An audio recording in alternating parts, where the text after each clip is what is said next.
Sana kuyuş günahımı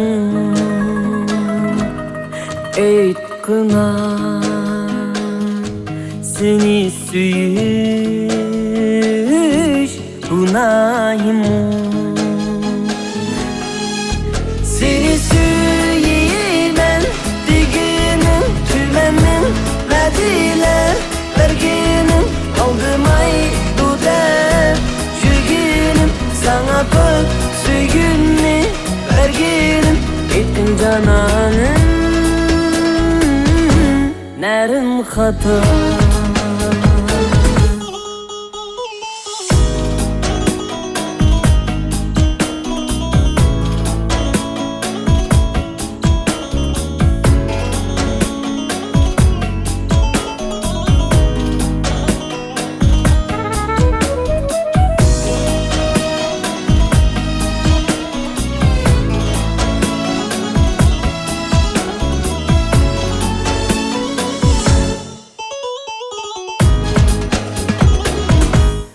Ey canan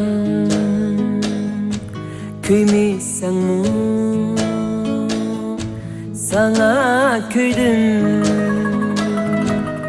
ey kına, sevmeysen mu?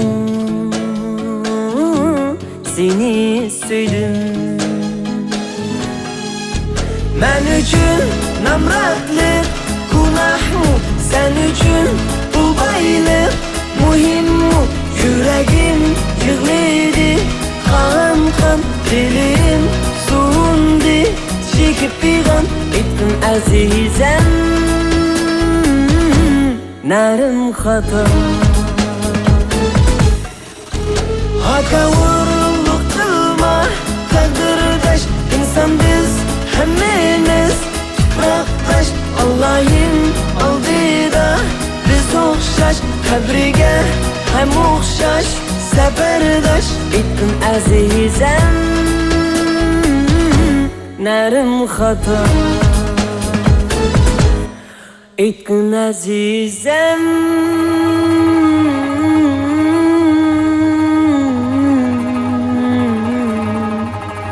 nerim